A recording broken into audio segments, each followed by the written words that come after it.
और आपके अनुरूप परिणाम नहीं आए हैं। और हरियाणा में जो लगभग पूरे देश में इस बात को सब सर्वसम्मति से मानते थे कि वहाँ अच्छे बहुमत के साथ हम सरकार बनाएंगे, और जब परिणामों की गिनती चालू हो रही थी मतगणना की, तब रुझान एक तरह के थे। अचानक रुझान बदले और उसके बाद लगातार भाजपा को बढ़त मिली है।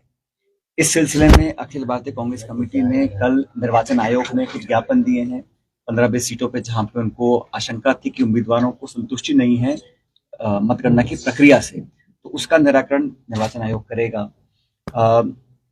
कुछ लिखित कंप्लेन एआईसीसी ने भी दी हैं, वो तो है निर्वाचन आयोग का और हमारे कैंडिडेट्स का जो संवाद और एआईसीसी ने किया है।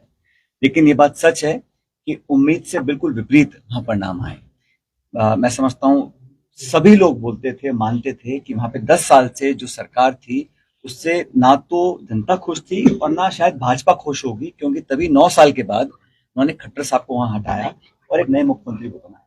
अगर 9 साल का कार्यकाल उसके अनुरूप परिणाम नहीं आए, और जैसा राहुल जी ने भी कहा है कि इन परिणामों की हम लोग समीक्षा करेंगे और जो करेक्टिव मेजर्स उठाने उसको उठाएंगे। फीडबैक हम लोग ले रहे हैं हमारे प्रभारी, हमारे प्रदेश के नेताओं से, और हम उचित कार्रवाई करेंगे।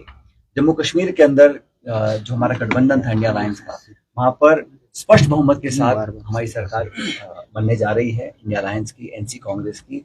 तो वो वहां पर भी परिसीमन किया गया, तमाम तरह की अड़चने लगाई गई, छोटे छोटे दलों से पर्दे के पीछे से चुनाव लड़वाया गया, ताकि जो हमारी कश्मीर प्रोविंस की जो वोटें थी, वोट का बंटवारा हो। लेकिन लोगों ने समझदारी करी और अपना वोट जाहिर नहीं किया, वोट खराब नहीं किया, और हमारे अलायंस को वोट देकर एक स्पष्ट और ऐतिहासिक बहुमत मिला है। मैं उम्मीद करता हूं कि नए सरकार के गठन के साथ साथ जम्मू कश्मीर में होगी, और मैं उम्मीद करता हूं कि जल्द से जल्द जम्मू कश्मीर का जो स्टेटहुड था, जो छीन कर उसको यूटी बनाया गया था, केंद्र सरकार ने भी कहा है कि हम उसको करेंगे। मैं उम्मीद करता हूं कि स्टेटहुड बहुत जल्द जम्मू कश्मीर के लोगों को मिल पाएगा। आप बोलो क्या कहना चाहते हैं? हरियाणा चुनाव के बाद आपके राजस्थान में भी 7 सीटों पे चुनाव होने हैं, इसको लेके कांग्रेसियों में हताशा तो नहीं? देखिए, जहां तक राजस्थान के संदर्भ की बात है, ये पहली बार हुआ है कि 10 महीने हैं सरकार को बने हुए। इन 10 महीनों में आम चुनाव भी हो गए, लेकिन जिस प्रकार का सरकार का निर्माण हुआ था, जब भी जनता सरकार बनाती है कुछ उम्मीदों के साथ बनाती है। दुर्भाग्यवश राजस्थान के अंदर सब कुछ चरमरा गया है। लॉ एंड ऑर्डर कोलैप्स हो रखा है, अफसरशाही हावी है, सत्ता के अनेकों केंद्र बन गए हैं, मंत्री इस्तीफा देके बैठे 3 महीने से, पता नहीं कि वो मंत्री हैं कि नहीं है। मुख्यमंत्री जी अपना काम करने में उनको छूट नहीं मिल रही है, और सत्ता संगठन के अंदर सत्ता कुछ बोलती है, संगठन कुछ बोलता है। तो जो कंफ्यूजन हो रहा है उससे लोगों के काम हो नहीं पा रहे हैं। आप ग्रामीण क्षेत्र में जाके देखिए, निर्माण के विकास के जो काम थे लगभग ठप पड़े हैं, बजट आवंटन नहीं हो रहे हैं, फाइनेंशियल स्वीकृति नहीं मिल रही है, जो काम लास्ट गवर्नमेंट ने किए थे उनको भी रोक दिया गया है। सबसे बड़ी बात यह है कि 10 महीने में इतनी जल्दी कोई सरकार अपना इकबाल खो देगी, पहली बार मैंने देखा है। क्योंकि यहाँ पर भी पूर्ण बहुमत की सरकार है, और जो सरकार बनने के बाद लोगों को उम्मीद थी, किसी सूरत में पूरा नहीं कर पा रहे हैं। चाहे नौजवान हो, चाहे किसान वर्ग हो, चाहे खुद की उनके बजट घोषणाएं हो, तो हर तरफ सरकार फेल हो रही है। और इसलिए हो रही है क्योंकि खिंचाव बहुत ज्यादा है सरकार के अंदर, और जो इनका गवर्नेंस स्ट्रक्चर है उसका खामियाजा जो है वो जनता को उठाना पड़ रहा है। लेकिन जहां तक उपचुनाव की बात आपने पूछी है, मैं स्पष्ट करना चाहता हूं, राजस्थान में जब भी उपचुनाव डिक्लेयर किए जाएंगे, सभी सीटों पे कांग्रेस पार्टी जीतेगी। हम लोगों ने बहुत पहले से अपनी तैयारी कर रखी है, और मुझे नहीं लगता कि बहुत ज्यादा हरियाणा के चुनाव का प्रभाव इन उपचुनाव में पड़ेगा, क्योंकि अलग राज्य है, अलग परिस्थिति में उपचुनाव हो रहा है। और लोकसभा चुनाव के अंदर जहां पिछले चुनाव लगातार हम लोग सीट नहीं जीत पाए थे, इस बार हम 11 जगह भाजपा को हमने पराजित किया है। इसलिए उपचुनाव में अधिकांश सीटें हमारे पास थी, और मैं समझता हूँ 7 सीटों पर चुनाव होगा उपचुनाव। सभी सीटों पे कांग्रेस मजबूती से लड़ेगी और जीतेगी, ये मैं आपको विश्वास से कह सकता हूँ।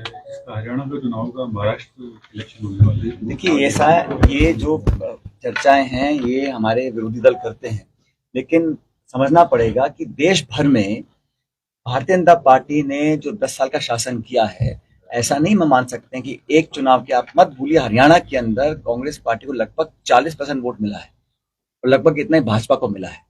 लेकिन वहां क्या परिस्थितियां रही, क्या समीकरण बने, कुछ आगे पीछे हुआ, लेकिन वोट शेयर कांग्रेस पार्टी का बड़ा है। और मैं समझता हूं जितना वोट भाजपा को मिला है, कहीं उतना ही हम लोगों को मिला है, तो हमारा वोट शेयर बड़ा है। ऐसा नहीं है कि वहां पे कांग्रेस का वोट घटा है, लेकिन इसका कोई नकारात्मक प्रभाव पड़ेगा बाकी राज्यों में, ऐसा नहीं मानता हूं, क्योंकि महाराष्ट्र में हमारा एक मजबूत गठबंधन पहले से है, झारखंड में हमारा मजबूत गठबंधन है। लेकिन कांग्रेस पार्टी को जहां पर भी जो कोर्स करेक्शन करना है उसको हम लोग करेंगे, लेकिन मुद्दे हमारा नेतृत्व, हमारा चुनाव जो जिस जज्बे से हम लड़ते हैं कार्यकर्ताओं के दम पर, वो लगातार करते रहेंगे। कल ही आपने देखा होगा दिल्ली में हम लोगों ने अपनी शुरुआत कर दी है, झारखंड के चुनावों की तैयारी कर रहे हैं। महागाड़ी का जो हमारा गठबंधन महाराष्ट्र का है, वहां पर हमारा सीट जो शेयरिंग है लगभग फाइनल हो चुका है, बहुत जल्दी घोषणा करेंगे। तो इन दोनों राज्यों के जब भी चुनाव इलेक्शन कमीशन डिक्लेयर करेगा, दोनों राज्यों में इंडिया अलायंस का वहां पे परचम फैलेगा, मैं मानता हूं ऐसा। और उपचुनाव के अंदर हमारी पूरी तैयारी है। ये जो भाजपा वाले कहते हैं वन नेशन वन इलेक्शन, ये उपचुनाव और 4 राज्यों के चुनाव साथ में नहीं करा पा रहे हैं, ऐसी परिस्थिति नहीं बना पा रहे हैं कि निर्वाचन आयोग ऐसी घोषणा कर सके। तो कहते कुछ है, करते कुछ है, ध्यान डाइवर्ट करने के लिए सगुफे छोड़े जाते हैं। और जहां पर भी उपचुनाव होगा राजस्थान में, पूरी ताकत से हम लोग लड़ेंगे। हमारी तैयारियां बहुत अंतिम उस पर पहुंच चुकी हैं, और मुझे पूरा विश्वास है कि जनता हम लोगों को बहुमत देकर राज्य सरकार को आईना दिखाएगी। सर, जम्मू कश्मीर में अलायंस था, महाराष्ट्र में आपके पास अलायंस है, झारखंड में आपके पास अलायंस है, क्या परिस्थिति रही स्ट्रेटेजिकली कि आप हरियाणा में अलायंस नहीं कर पाए? क्योंकि भाई हरियाणा में सीपीएम को हम लोगों ने एक सीट दी, आम आदमी पार्टी से हमने चर्चा की थी, लेकिन अंत में वो सेटल नहीं हो पाया मामला। और जम्मू कश्मीर के अंदर भी हमारा अलायंस था, इंडिया अलायंस जो राष्ट्रीय अलायंस है, इंडिया अलायंस पहले की तरह मजबूत है और मजबूत रहेगा, इसमें कोई किसी को शक शुबा नहीं होना चाहिए। कश्मीर में हम लोगों ने अलायंस किया एनसी के साथ, पीडीपी से हम लोग नहीं कर पाए किसी कारणवश। इसी तरह हम लोगों ने सीपीएम से किया, आपसे नहीं हो पाए किसी कारणवश। लेकिन महाराष्ट्र में, झारखंड में हमारा पहले से अलायंस है लोकसभा चुनाव के अंदर। तो इंडिया अलायंस कोई कितनी भी साजिशपूर्ण तरीके से आपस में दरार पैदा करने की कोशिश करे, लेकिन खड़गे साहब, राहुल जी, पूरी कांग्रेस पार्टी और इंडिया अलायंस एकजुट था, एकजुट है और एकजुट रहेगा। और विपक्ष की एकता को देखकर भाजपा में कहीं ना कहीं घबराहट महसूस होती है, क्योंकि जो लोग 300-400 पार की बात करते थे, वो आज बैसाखियों पे केंद्र सरकार बनाने में उनको मजबूर होना पड़ा। और हमारा जो अलायंस है, राहुल गांधी जी नेता प्रतिपक्ष बने जब से, उन्होंने सरकार की जवाबदेही तय करी है। लैटरल एंट्री का बिल बीजेपी लेके आई, विड्रॉ करना पड़ा। वक्फ बोर्ड का बिल लेके आई, विड्रॉ करना पड़ा। और हम कास्ट सेंसस की बात करते हैं, करवा के रहेंगे। तो हमारा जो मुद्दे हैं, संवैधानिक संस्थाओं की रक्षा करना, संविधान से छेड़छाड़ ना होना, दलित, आदिवासी, हमारे भाई बहनों को कोई नुकसान ना पहुंचे, उनका संरक्षण हो, ये कांग्रेस पार्टी के अलायंस के पुराने मुद्दे हैं, उन पर हम कायम रहेंगे।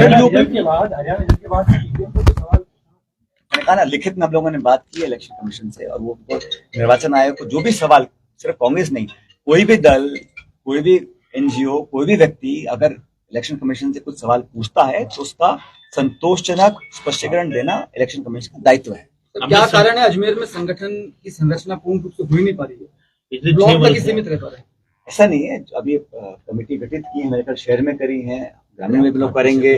और अजमेर, जैसा कि आप जानते हैं, यहाँ पर कांग्रेस पार्टी शुरू से मजबूत रही है और समय समय पर हम नियुक्तियां करते रहते हैं। हमारे अग्रिम संगठन भी हैं, यूथ कांग्रेस है, एनएसयूआई है, सब लोग मजबूती से काम कर रहे हैं। और जो कुछ भी नियुक्तियां बची हैं उसका बहुत जल्द हम लोग कर रहे हैं। काफी लंबे समय से आपने अजमेर से दूरी बना रखी है, इसके पीछे कोई खास वजह?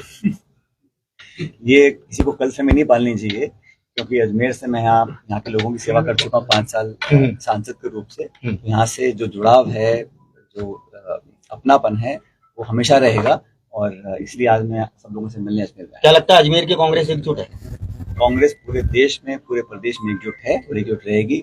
आप कितनी भी कोशिश कर लें, लेकिन हमारी एकजुटता टूटेगी नहीं। और मैं तो हमेशा कहता हूँ, कांग्रेस एक बहुत बड़ा कुनबा है, जो भी हमारी विचारधारा से मेल खाता है, पार्टी को मजबूत करने का काम करता है, उस नेता नेत्री को हम सब सहर्ष अपने साथ लेकर आगे बढ़ेंगे।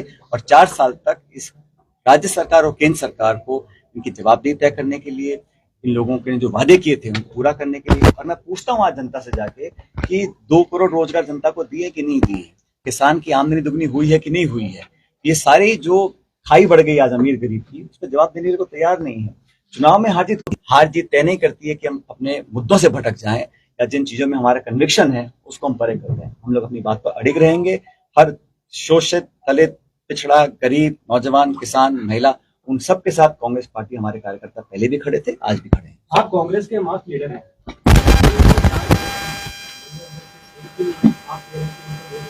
ऐसा है, कौन कहाँ जाता है उसकी चिंता मत करो। जब पब्लिक के बीच हम जाएंगे तो जनता कांग्रेस को वोट करेगी। आप पायलट नजदीक बैठे हैं शहर अध्यक्ष विजय जैन जी। पायलट गुट कहते हैं और गेलो गुट कहते हैं, पहले ये बहुत चलता था, अब क्या लगता मैं है इतने ऐसा सालों से आपको खत्म हो समझा गया? रहा हूँ, आप मेरी बात समझने को तैयार ही नहीं हो कि कांग्रेस में एक ही गुट है, हाँ, वो है खड़गे राहुल सोनिया गुट। ठीक है। तो हम, हाँ, वो हम सब दो पूर्व अध्यक्ष हैं, एक वर्तमान अध्यक्ष है, और और ये तो राजस्थान में भी लागू होता है। तो है, हर जगह लागू होता है। तो यहाँ पे भी पूरा कुनबा एक है। और कांग्रेस ने देखो विपरीत परिस्थितियों में पार करें और देश में एक दोबारा उमंग जगी है कि विपक्ष आज मजबूत होकर भाजपा इंडिया को हरा सकता है। जैसे ये सब कांग्रेस के कार्यकर्ताओं नेताओं की मेहनत से हुआ है। जैसे राष्ट्रीय स्तर पर आपने 3 जगह नाम लिया, वैसे राजस्थानी स्तर पर भी है।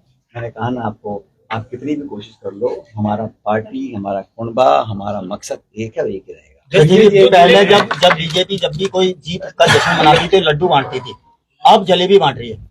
अब इस देश में हमें चर्चा करनी चाहिए खाद की, बीज की, पानी की, सड़क की, शिक्षा की। अब लाडू और जलेबी और ये इसमें कुछ रखा नहीं है। ये सब आपके मीडिया को खपाने की इनकी कोशिश होती है। आप भी कृपया अपना दृष्टिकोण स्पष्ट रखें, आप मुद्दों पर ध्यान रखें। नेता आते जाते रहते हैं, लेकिन जनता परमानेंट है। उसके हित के लिए जो काम करेगा उसको जनता पसंद सर, जिले बनाए गए थे पिछली बार, इस बार उसकी समीक्षा हो रही है, क्या उन जिलों अब ये को समीक्षा आगे- बहुत चीजों की हो रही है। जी। निर्णय को सरकार ले नहीं पा रही है। जो भी निर्णय लें जनहित में लेने चाहिए। इस सरकार ने कमेटी बना देते हैं, एसआई की भर्ती है उस पर कमेटी बना दी है, जिलों पे कमेटी बना दी है, आपस में कंफ्यूजन सरकार के अंदर है, तो उसका खामियाजा पब्लिक के अंदर पड़ता है। पब्लिक में जो अनसर्टनिटी पैदा होती है उससे किसी को फायदा नहीं होता।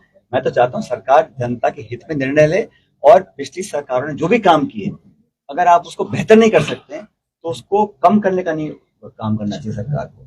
तो जिले जो बनाए आपको लगता है वो सही बनाए थे? जनता के हमने जो सारे काम किए थे मैंने ठीक किए थे।